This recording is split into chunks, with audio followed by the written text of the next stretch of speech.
with Games for Business, we have been present on the market with our corporate training system since about 2016. And our goal is to make employees love learning again and to have them acquire knowledge in a more efficient and engaging way. Our solution has been implemented in the different phases of the employee lifecycle, starting from recruitment to pre-boarding, onboarding, and internal training, and even retention campaigns and learning programs. We work together with international clients from North America to Asia and Europe, of course, such as BP, KPMG, Coca-Cola, Erste Bank, Generali, PwC, etc., etc. And besides our the client base that we are very proud of, we also work together with a network of partners in different markets from the UK to Italy, all the way to Asia. And one of our distinguished partners is Cyber Services, and our guest today is Anett Marinator, who is the Director of International Operations at Cyber Services Hungary. She's a senior cyber defense expert, and Cyber Services is a knowledge-based cyber security service provider active in the field of establishing controllable and predictable processes in the cyberspace. And Cyber Services is also the partner of Games for Business. Together we have introduced Cyber Drill Studio to the market about 18 months ago, if I'm correct, but of course, Anett, feel free to correct me. And this is a game-based digital learning solution that Cyber Services is applying globally. So please welcome Anett. And Anett, if you would like to add something to my little introduction, or if you want to correct anything that I said, feel free to do so, because I might not have been 100% correct. That's fine. In general, thank you for the opportunity and welcome everyone to this brilliant opportunity, to this webinar. Brilliant opportunity from our perspective because we can talk about what we do on a regular basis. You introduced the company as basically a cybersecurity and cyber defense service provider, and that is true. But besides that, we have a lot of business emphasis put on actually what we call knowledge transfer, and this is what the commercial sphere understands as training and drilling solutions, purposes, and processes. And as such, we started working with your application, started to pilot it, how we can incorporate it to our services, I believe in 2016. So it's approximately 3 years by now. And the first year went with only piloting it and testing, sometimes even internally, how we can use that perfectly and how we can take the most benefit out of it. But anyway, it's been quite a significant process since then, so we are happy with it. Thank you, Anett, for confirming it. So you have organized cybersecurity training since about 2015, right? Yes, that's right. Why did you decide to make this move? What is the market pressure behind this change that makes a training company like yours digitalize its offering? And I'm kind of interested in the kind of changes that pushed your strategy into this digital direction. By default, we work in an environment that is highly digitalized and absolutely technical. And in cybersecurity, there are basically two groups of experts, let's say, based on basically age and experience. There are seniors, super seniors, and some who we call ninjas, who are in the age that is above 40 or even older. But there is a new generation joining cybersecurity industry in general, who are still in junior positions, but they are very young, digitalized by birth, let's say, almost, and absolutely open to those applications when it comes to trainings and everything else anyway, while doing their own everyday jobs and living their private lives.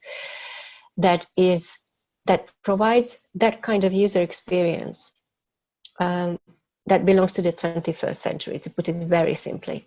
So we realized it quite soon that if we want to be really efficient in transferring knowledge to our clients and building security operation capabilities and capacities at our clients, we have to use something that is understandable, quick, but still, on the other hand, provides the opportunity for transferring a massive amount of knowledge at the same time.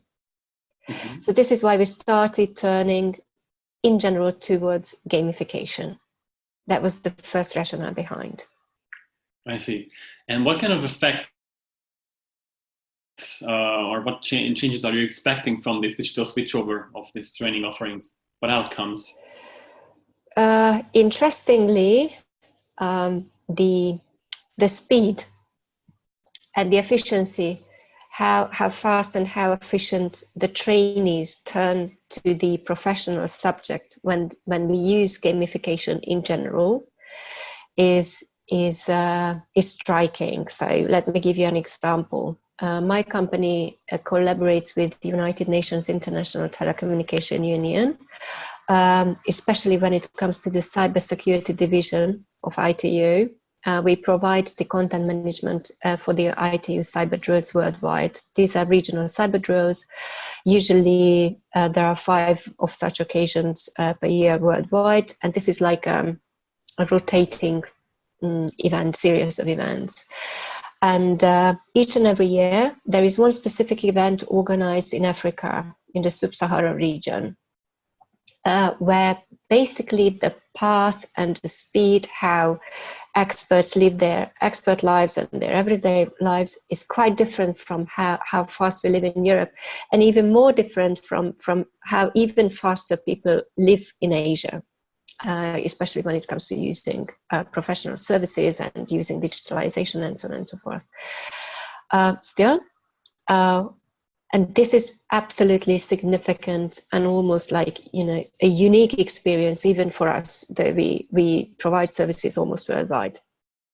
That the dedicatedness of African experts could be built up to the tool and through that to the professional content that we wanted to provide, on average in 6.5 minutes. Wow. So it seems like customer involvement is something that you have definitely achieved, and it seems to be helping the learners. Are there any other ways how digital platform can help or help engage the learners or the employees in a company? You mean European companies and Asian companies or African companies? Yeah, I'm asking more in general. Of course, I'm interested in the differences as well. Of course, there are. So basically, this platform that we use is and don't take it in a negative sense, is just a user interface for us. Okay, which means that we provide kind of lexical content through this, but a lot of technical content is linked behind it. So this is also, in a positive sense, this tool is also a very interactive and also dynamic interface for us to channel our trainees to deeper and more technical contents, let's say, because we are able to link different types of cyber ranges behind this tool. And without going into unnecessary technical details about it, because that is a totally different issue, what we experience on a regular basis is that it's just easier even for us to let's say involve trainees to our more technical training procedures through this tool, simply because the visualization of this tool and the user experience of this tool is engaging. And from this perspective, it's absolutely doesn't matter where you are, whether it's an Asian project or a European project or an African project. It's similar. It's basically the same everywhere. You are able to involve trainees much easier. And a couple of weeks ago, I think it was 2 weeks ago, I had a very long discussion with some trainers from an armed forces somewhere in Asia, without naming them. They also had a very interesting and I think important idea about how they could use CyberDraw Studio and the gamification engine, because there is also a very strong metrics module built in this tool that we also use. Is that if someone is channeled, someone's training procedure is channeled into this tool, it's quite unlikely that the trainee will be measured somehow in a biased way. Mm-hmm. So that's another aspect that we don't really talk about, because it's not really, you know, it doesn't really get into focus anyway. But still, we are humans. So if the trainer doesn't get on with the trainee somehow due to the lack of human harmony or any kind of other reasons, if we put this tool in between the two, the trainer and the trainee, the training result will be objective and unbiased, including the metrics that come out of it. That was actually going to be one of my questions. How can you measure the efficiency of this learning? And you already mentioned that you reduce the subjectivity with the help of digital tool, of course. But how can you measure the overall efficiency of the learning with the tool?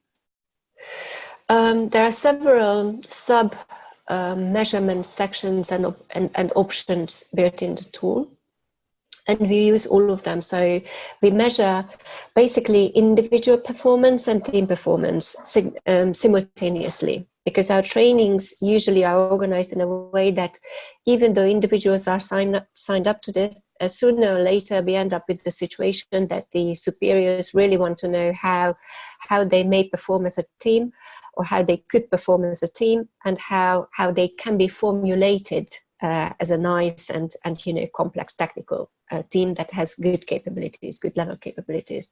So for that, we basically measure each and every let's say step, each and every click, each and every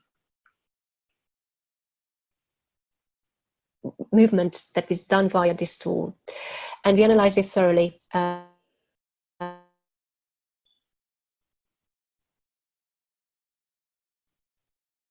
Features what we analyze basically depend on what professional profile we want to develop, or what sort of technical capability we want to develop.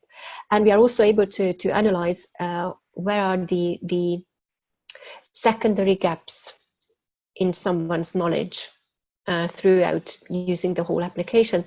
And then we are able to provide for the recommendations for other professional areas, that which other professional areas should be trained to end up with a really overall and equally stable professional capability. It's actually really interesting how you say that it reduces subjectivity, but at the same time, it can provide a lot of personalization, like more personalized recommendation based on the results and the development or progress of the learner. In terms of your organization, so how have these changes of moving your training into the more and more into the digital sphere, how have these improvements affected the risks and the operation of your company? Oh, that is a difficult question, which is, yeah, it's a difficult question from the perspective that the logistics of the training department of our company had to be changed significantly, because now, so we used to be a human trainer based training company, which means that we had very good trainers and the training portfolio was actually built on them. Now we changed it significantly. The training portfolio is actually built into this tool, and we provide trainings through this tool. All trainings that we do are provided partly or fully through this tool. So that's the basic, that's a totally new operation. So we needed to set up a new hardware park for this. We needed to apply new sub-software elements besides using this particular platform to support our other technical ranges, so that these could be linked all together. Basically, the outcome is that we still work with the same trainer team, let's say, but their basic role has changed a lot, because now they are responsible for providing material for the application and to build it up. On the other hand, we started providing these individual one-on-one tutorial sessions, and not these traditional contact sessions where there are 20 people at the same time, and the trainer has to concentrate to all of them simultaneously. So now we are moving to these more individualized, more customized, more personalized training fashion. And going back to your previous question, the unbiasedness, moving to unbiasedness, should be understood from the perspective that it's now it's not the trainer who basically decides on the capabilities of the trainee. It's basically the tool. So that role we allocated to a machine, where the trainer has a stronger role from this on, is the individual human-based development of the trainee. So that is like putting the emphasis to somewhere else, but still trying to keep the value of human interaction. And regarding this change, to what extent do your trainers resist these initiatives? Do they feel their jobs threatened? Do they resist these changes? Or I don't know, did you experience any fluctuation because of this in your trainee base? No, zero fluctuation. Actually, we have 2 more trainers who joined the organization since then. First, that was quite interesting, and I'll be very honest with you all. First, when we started introducing this platform, the majority of trainers were kind of skeptical, due to not necessarily because they would lose their jobs at the company, but they didn't really see the efficiency. They didn't really see the full rationale behind.